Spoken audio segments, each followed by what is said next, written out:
Hey everyone, thanks for tuning in. Steven here with Team Euphoric, and this is day 17 of the 80 Days to Your Dream Body course. Today's protein source is going to be sardines, and today is a chest training workout. And the theme for today's workout is assisted PNF stretching. So right now, I'm going to be demonstrating how to perform contract relax PNF stretching. Now let's get started.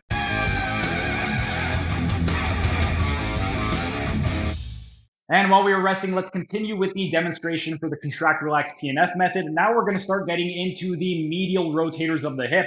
And for the first one, what we want to do is we are going to bring the hip into flexion of 30 degrees. With this one right over here, because we're focusing on the medial rotators, we want to take the patient into lateral rotation. And there's a couple of options. One, we could go ahead and stabilize the foot, and then we could take the moving hand and we could place it underneath the knee. And what we would do is we would lift and lean backward. Then we would have the patient inhale, contract by pressing forward. And then as they exhale, we would lift, lean backward a little bit more to get deeper into the stretch. That would be one option. Another option is what we could do is take the foot and then we could go place one hand at the distal femur. The other hand, we're going to be cupping it with the forearm. And then what we would do is pull away and then we would laterally rotate this way. So with this way, we're taking the foot off of the table. And then what we would have them do is they would go into medial rotation on the inhale, and then on the exhale, we would just go deeper into the stretch. You could also hold it at the ankle. So if you wanted to, what you could do is go lift and lean, and then take them into medial rotation this way. They could inhale, press, exhale, relax, and then you lift and lean and get deeper into lateral rotation. When we are targeting the medial rotators at 30 degrees, primarily we're going to be focusing on the gluteus medius muscle and specifically the anterior fibers of the gluteus medius. Same with the gluteus minimus, and we're focusing on the anterior fibers of the gluteus minimus, as well as the tensor fascia latae muscle or the TFL. And then some secondary muscles, we're also going to be getting a little bit of stretch in the adductor longus as well as the pectineus. Next, we're going to do the same thing, but we're going to flex the hip to 60 degrees.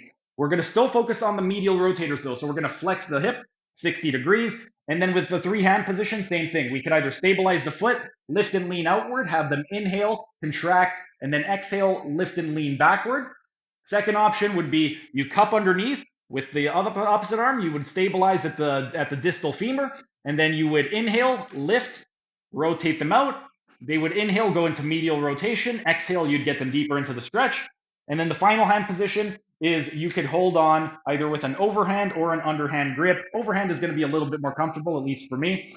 And then what you would do for this one, same thing. You would lift, rotate them, and then they would go into medial rotation. And then on the exhale, they would go in, you would take them further into lateral rotation. When we are flexing the hip to 60 degrees and working on the medial rotators, we're slightly going to shift the emphasis. This time with the gluteus, medius, and minimus, the emphasis is still going to be the same, the anterior fibers for both. And we're still going to be targeting the tensor fascia latae muscle. With regard to the 60 degree though, it's the secondary muscles is really where it's going to get a little bit different. The adductor longus, we're going to get a little bit of activation in the adductor longus. And then the adductor brevis, we're going to get minimal stretch in the adductor brevis. The piriformis is where most of the change is going to happen.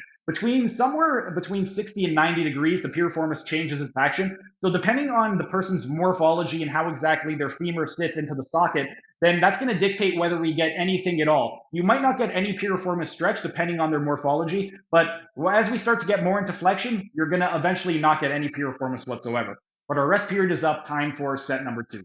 That was just a tiny taste of what can be found in my members only section. If you enjoyed it, become a member for only $5 a month to get access to hundreds of member only videos.